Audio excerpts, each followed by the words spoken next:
আরজিকর কাণ্ডে আদালতে final closing submission CBI, যেখানে সঞ্জয় রায়ের সর্বোচ্চ শাস্তির সওয়াল করেছে সিবিআই। আরজিকর মেডিকেলে তরুণী চিকিৎসককে ধর্ষণ করে খুনের ঘটনায় সঞ্জয় রায়ের সর্বোচ্চ সাজার সওয়াল করেছে সিবিআই। বিস্তারিত জানবো, কথা বলবো আমাদের প্রতিনিধি প্রকাশ সিনহার সঙ্গে। প্রকাশ, দেখো, গতকালই যেটা আমরা সূত্র মারফত খবর পাচ্ছি যে গতকাল সিবিআই এর তরফে ক্লোজিং সাবমিশন দেওয়া হয়েছে। আরজিকর ধর্ষণ খুনের মামলায় যে বিচার প্রক্রিয়া চলছে, সেই বিচার প্রক্রিয়ার শেষ সওয়াল সিবিআই তরফে করা হয়েছে ক্লোজিং সাবমিশন। এবং এই ক্লোজিং সাবমিশনে সিবিআই এর আইনজীবী তিনি সওয়াল করেছেন যে এতদিন ধরে যে বিচার প্রক্রিয়া চলল, যে তথ্য প্রমাণ পেশ করা হয়েছে, সাক্ষীদের বয়ান, 51 জন সাক্ষীদের বয়ান রেকর্ড করা হয়েছে, সেটা দেখে মনে হচ্ছে যে রেয়ারেস্ট অফ রেয়ার কেস এবং অভিযুক্ত সঞ্জয় রায় তাকে হাইয়েস্ট কোয়ান্টাম অফ পানিশমেন্ট অর্থাৎ ফাঁসির সাজার দাবি সিবিআই তরফে করা হয়েছে।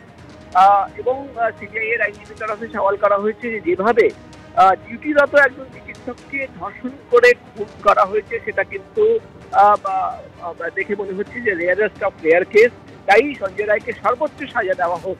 এবং যেটা আদালত সূত্র মারফত খবর পাওয়া যাচ্ছে যে সিবিআই এর ক্লোজিং সাবমিশন শেষ হয়েছে। আগামীকাল অর্থাৎ শনিবার সঞ্জয় রায়ের আইনজীবীকে ক্লোজিং সাবমিশন দিতে বলা হবে এবং আগামী সপ্তাহে শুরুর দিকে মঙ্গলবার বা বুধবার এই মামলায় বিচার প্রক্রিয়া শেষ হওয়ার পর সাজা ঘোষণা হবে, এমন খবর আমরা পাচ্ছি। সব মিলিয়ে কিন্তু তুমি জানো, এই মামলায় আরজিকর ধর্ষণ খুনের মামলায় সঞ্জয় রায়কে গ্রেফতার করে তার বিরুদ্ধে যে চার্জশিট জমা পড়েছিল প্রায় 1.5 মাস ধরে বিচার প্রক্রিয়া চলছে এবং সেই বিচার প্রক্রিয়া কিন্তু এবার শেষ হয়েছে। সিবিআই এর ক্লোজিং সাবমিশন হয়েছে এবং সিবিআই এর আইনজীবীর তরফে যেটা ক্লোজিং সাবমিশনে বলা হয়েছে যে rarest of rare case, Sanjay রায়কে সর্বোচ্চ সাজা দেওয়া হোক অর্থাৎ ফাঁসির সাজা দেওয়া হোক, এমনই কথা কিন্তু সিবিআই তরফে দাবি করা হয়েছে।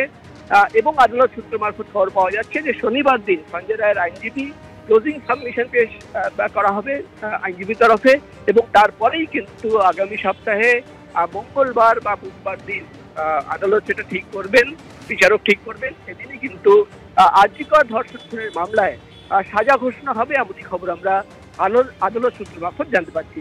ধন্যবাদ প্রকাশ। জ্যোতিপ্রিয় মল্লিকের জামিন মামলায় রেশন দুর্নীতি তদন্তের গতিপথ নিয়ে আদালতে তিরস্কারের মুখে পড়তে হলো ইডিকে। প্রাক্তন খাদ্যমন্ত্রীর হিসেব বহির্ভূত সম্পত্তির খতিয়ান থেকে মন্ত্রীর সঙ্গে রেশন দুর্নীতির যোগ কেন্দ্রীয় এজেন্সির তদন্তকারী আধিকারিককে একাধিক প্রশ্ন করলেন বিচারক। পাল্টা রেশন দুর্নীতিকে হিমালয়ের সঙ্গে তুলনা করে জবাব দিলেন ইডির আইনজীবী। রেশন দুর্নীতি তদন্ত নিয়ে ফের আদালতে ভর্ৎসনার মুখে পড়ল ইডি। জেলবন্দি প্রাক্তন খাদ্যমন্ত্রী জ্যোতিপ্রিয় মল্লিকের হিসেব বহির্ভূত সম্পত্তির খতিয়ান পেতে কেন্দ্রীয় এজেন্সিকে শিকড়ে পৌঁছানোর পরামর্শ দিলেন বিশেষ আদালতের বিচারক। 2023 সালের 27 অক্টোবর জ্যোতিপ্রিয় মল্লিককে রেশন দুর্নীতি মামলায় গ্রেফতার করে ইডি। বৃহস্পতিবার বিচার ভবনে ছিল প্রাক্তন খাদ্যমন্ত্রীর জামিনের আর্জির শুনানি। ইডি জ্যোতিপ্রিয় মল্লিকের জামিনের আর্জির বিরোধিতা করলে বিচারক প্রশান্ত মুখোপাধ্যায়ের প্রশ্নের মুখে পড়তে হয় কেন্দ্রীয় এজেন্সির তদন্তকারী অফিসার থেকে আইনজীবীকে।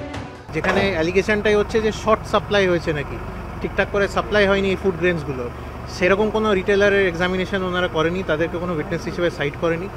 তারপর বলা হয়েছে যে এই ফুড গ্রেনসগুলো নাকি স্পিউরিয়াস ফুড গ্রেনস পৌঁছেছে লোকের কাছে যারা এন্ড ইউজার, তাদের সেরকম কোনো ফুড গ্রেন তারা ল্যাবরেটরিতে গিয়ে কোনো টেস্ট করিয়ে কোনো রিপোর্ট দিয়েছেন তারও কোনো প্রমাণ তারা দিতে পারেনি।